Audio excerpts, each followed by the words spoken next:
Hola, ¿qué tal? Un gusto de poder estar con ustedes en este día tan hermoso. Mi nombre es el Padre Edgar Brenes de Costa Rica, diócesis de Punta Arenas. Soy estudiante de Teología Litúrgica de la Universidad de la Santa Cruz en Roma.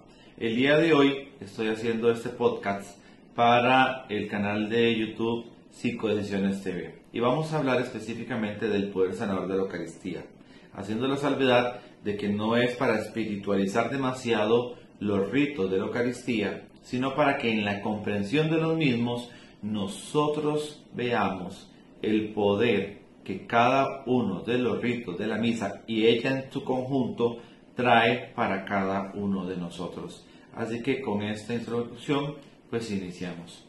Recordemos, hermanos, que pues nos pasan muchas cosas a los seres humanos. A veces tenemos malos momentos, pasamos por procesos del duelo, de la muerte, del desánimo, del estrés, del cansancio, de la angustia, de los problemas, de las dificultades, y muchas veces nos bloqueamos, queremos buscar una salida y no la encontramos. Pues hoy te digo que la Eucaristía puede ser y es una muy buena opción para irnos liberando e ir encontrando la sanación en esos momentos difíciles que a veces nos llegan a nuestra vida. Hay un estudio de la Universidad de Harvard, especialmente en la parte de medicina interna JAMA, donde nos dice que en una investigación realizada, aquellas personas que asisten una vez a la semana a los oficios religiosos tienen un 33% menos de riesgo de morir por alguna enfermedad. Especialmente también la Escuela Pública Chan de Harvard nos dice que aquellas personas que van a la Eucaristía una vez a la semana tienen hasta un 27% menos de riesgo de morir por una enfermedad cardiovascular y un 21% menos de fallecer a consecuencia del cáncer. Bueno, son estudios que para usted y para mí pueden ser curiosos, pero que bueno, entonces nos dan una muy buena idea y nos dan un muy buen paso que nosotros podemos dar para ir buscando esa sanación. Basándonos entonces en esto, vayamos a la Eucaristía. San Juan Pablo II, en la audiencia del 27 de noviembre de 1994, primer domingo de Adviento, nos decía: comenzamos un nuevo año litúrgico, y ahí yo digo, a ti Señor levanto mi alma. Hemos repetido con el Salmo 24, acogiendo la invitación a mirar hacia lo alto y salir al encuentro de aquel que nos da salvación. Pero la Eucaristía es eso, ir al encuentro de aquel que nos da desde lo alto la salvación y por ende también la sanación. En la Dies Domini número 55 se nos dice: bendito aquel que ha elevado el gran día del domingo por encima de todos los días. Los cielos y la tierra, los ángeles y los hombres se entregan a la alegría. Los cristianos vivieron el día semanal del Señor resucitado, sobre todo como día de la alegría. El primer día de la semana está todos alegres. Se lee también en la Didascalia de los Apóstoles. Entonces, cuando los problemas te traen un poco de tristeza, te bajan un poco los ánimos, recordemos que el llegar al domingo, el llegar a la celebración del Señor, también es el llegar a donde yo voy a encontrar la alegría en medio de tanta dificultad. Eclesia de Eucaristía nos dice, en su número 1, la Sagrada Eucaristía, en efecto, contiene todo el bien espiritual de la Iglesia, es decir, Cristo mismo, nuestra Pascua y nuestro pan de vida, que da vida a los hombres por medio del Espíritu Santo. Otra razón más para ir a buscar a Cristo en la Eucaristía e ir a encontrar la sanación en ella. Mateo 11:28. Vengan a mí los que están cansados, llevando pesadas cargas, y yo los aliviaré. Carguen con mi yugo, aprendan de mí, que soy paciente y humilde de corazón, y sus almas encontrarán descanso, pues mi yugo es suave y mi carga ligera. Es una invitación que nos hace el Señor para ir a su encuentro. Y sabemos que cada domingo somos llamados a ir a ese encuentro con el Señor. Así que no tenemos que ponerle peros a ese encuentro, porque en el encuentro con Dios yo voy a ir a encontrar mi salud y mi salvación. Vayamos entonces a los ritos iniciales de la Eucaristía. Yo voy a ir a encontrarme con Dios. La finalidad de estos ritos es que hagamos comunidad, en unión, comunión, y nos dispongamos a escuchar la palabra de Dios y celebrar dignamente la Eucaristía. En los ritos iniciales está la procesión de entrada. Una es solemne, que se hace con el canto, donde entra el sacerdote con sus colaboradores, monaguillos, lectores, acólitos, etc. Pero también hay otra procesión de entrada que yo personalmente hago cuando entro a la iglesia. Yo voy ansioso a encontrarme con el Señor, que me dará descanso, que me dará sanación. Entonces yo, cuando llego a la iglesia, saludo al Señor que está en el sagrario haciendo genuflexión y me voy al lugar a prepararme, a hacer oración, donde le digo a Dios todo lo que yo traigo a esa celebración, todo lo que llevo. Entonces yo llego temprano, llego con tiempo antes de empezar la Eucaristía para tener ese momento de ingreso y de regocijo con el Señor, donde le voy a decir todo lo que me está pasando. En el acto penitencial, con humildad iniciamos la celebración, vaciándonos de nosotros, porque vamos llenos. Somos vasijas de barro que ya vamos llenos a misa, llenos de los problemas, de las dificultades, de todo lo que nos sucede. El acto penitencial, con el silencio que se hace, es el momento en que yo me quito, vacío todo lo que hay en mí para ir a llenarme de todo lo que Dios me va a ir a dar en la Eucaristía.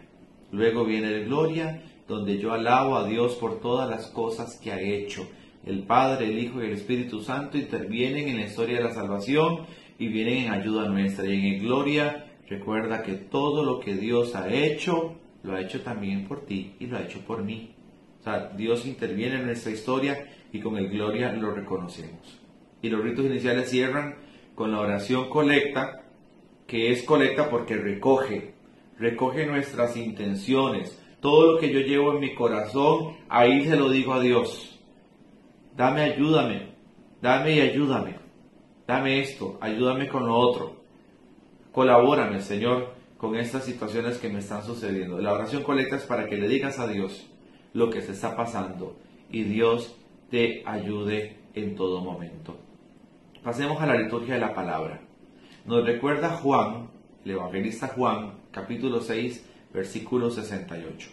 Le respondió Simón Pedro: Señor, ¿a quién iremos? Tú tienes palabras de vida eterna. Sí, hermanos, si estamos en problemas, si estamos enfermos de la enfermedad que tengas, psicológica, espiritual, física, ¿a dónde vamos a ir? Pues tenemos que ir al que tiene palabras de vida eterna. Tenemos que ir a aquel que está dispuesto a ayudarnos y que nos va a otorgar lo que estamos necesitando.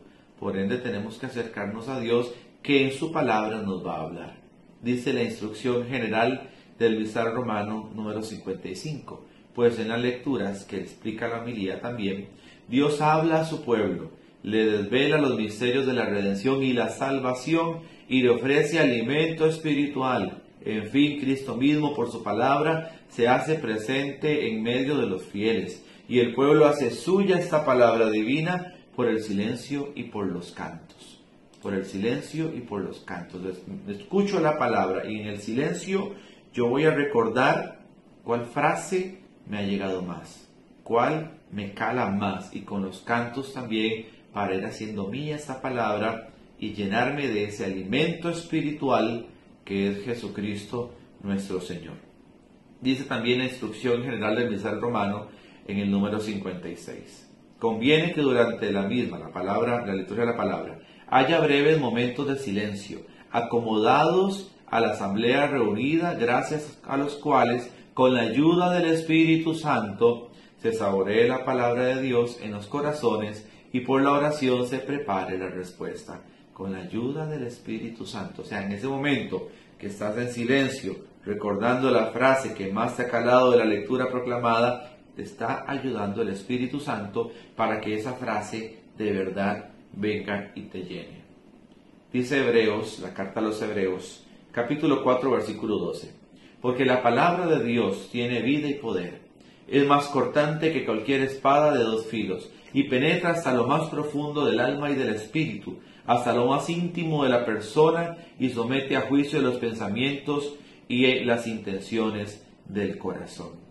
Ténganlo por seguro que la palabra penetra, la palabra entra en nosotros cuando especialmente estamos dispuestos a dejarnos penetrar por esa palabra de Dios.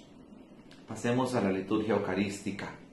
San Juan Pablo II, en su carta que se llama Cena Dominical, número 9, nos dice: todos los que participan en la fe, con fe en la Eucaristía, se dan cuenta de que ella es sacrificio, es decir, una ofrenda consagrada. En efecto, el pan y el vino presentados en el altar y acompañados por la devoción y por los sacrificios espirituales de los participantes son finalmente consagrados. Los fieles, esto es muy importante, los fieles participan en la Eucaristía, aunque no sacrifiquen como el sacerdote celebrante, pero ofrecen con él, en virtud del sacerdocio común, sus propios sacrificios espirituales, presentados por el pan y el vino desde el momento de su presentación en el altar. El pan y el vino se convierten, en cierto sentido, en símbolos de todo lo que la Asamblea Eucarística aporta desde sí misma como ofrenda a Dios y ofrece al Espíritu Santo. Entonces, desde que empezamos con la procesión de ofrendas hasta todo lo que va ocurriendo en la plegaria eucarística, es para que yo me diga: ahí me estoy ofreciendo yo. Ahí estoy ofreciendo también todo lo que tengo, todo lo que soy, todo lo que traigo. Sea bueno o sea malo, ahí lo ofreces, ahí lo entregas al Señor, porque es capaz de convertir esto tan sencillo en algo majestuoso. Entregamos pan y vino y nos deja el cuerpo y la sangre. Entrégale ahí al Señor todo lo que se está pasando y verás cómo lo único que te va a devolver el Señor son bendiciones para tu vida. En la misma plegaria eucarística, donde se da lo que llamamos la consagración, vamos a ser testigos de un milagro. Ante nuestros ojos podremos ver el milagro, cómo gracias a la acción del Espíritu Santo, el pan y el vino se transforman en el cuerpo y la sangre de Cristo. Vamos a ver a Cristo, vamos a ver a Dios, vamos a verlo. El sacerdote eleva la hostia y eleva el cáliz para que lo podamos contemplar. Y aquí me recuerdo la cita bíblica de Juan 3:14, que decía: como Moisés levantó la serpiente en el desierto, así tiene que ser levantado el Hijo del Hombre, para que todo el que crea en él tenga vida eterna. Porque tanto amó Dios al mundo, que dio a su único Hijo, para que todo el que crea en él no perezca, sino que tenga la vida eterna. Entonces imagina, estás en misa, estás contemplando esa hostia consagrada, el cáliz con el vino consagrado que ahora es la sangre de Cristo. Estás viendo a Cristo, el que te da la vida eterna, el que te lo va a dar, téngalo por seguro, te va a dar la vida eterna. Después de eso continuamos la plegaria eucarística y viene la parte de las intenciones, donde se pide por el Papa, por los pastores, por el pueblo, por los difuntos, por la comunidad. Entonces la comunidad, en la voz del sacerdote, está pidiendo a Dios por todas nuestras necesidades. Y lo que tengamos de necesidad, ahí se está colocando también. Y esa es una dimensión que la gente muchas veces recuerda muy poco. Vienen los ritos de comunión, y eso es muy importante, porque una de las falencias o quejas que tenemos nosotros en nuestra vida es que estamos solos, nos sentimos en soledad. Y los ritos de comunión nos vienen a recordar que no estamos solos. No, ahí se nos manifiesta el sentido de comunión y de unión con el Padre cuando rezamos el Padre Nuestro, con la comunidad que está ahí reunida cuando nos damos la paz unos a otros, con el Hijo de Dios cuando estamos viendo la fracción del pan y estamos cantando el Cordero de Dios. No estamos solos, tenemos una comunidad que nos acuerpa. Y luego viene esa plenitud de poder comulgar a Jesús sacramentado y convertirme en un sagrario viviente. Yo lo alabo, ¿sí?, con el canto de comunión, y luego en el silencio que viene después de ese canto, yo oro en silencio y lo sigo alabando en mi oración personal interna, donde le doy gracias por lo que me ha dado y por lo que ha hecho por mí. Y luego en los ritos finales, todo lo que hemos recibido se sella con la bendición. En esa bendición y en ese envío, Jesús es quien nos envía a proclamar a los demás los beneficios que yo he recibido. Y como hemos visto en esta explicación, son muchos los beneficios que hemos recibido, muchos. Así que, hermanos, no tenemos excusa, vayamos a la Eucaristía. Si puedes ir no solo a la dominical, sino también entre semana, aprovéchala, que son muchos los beneficios para tu sanación espiritual, física y psicológica que te trae el Señor. Que Dios me los bendiga y siempre un placer hablar con ustedes.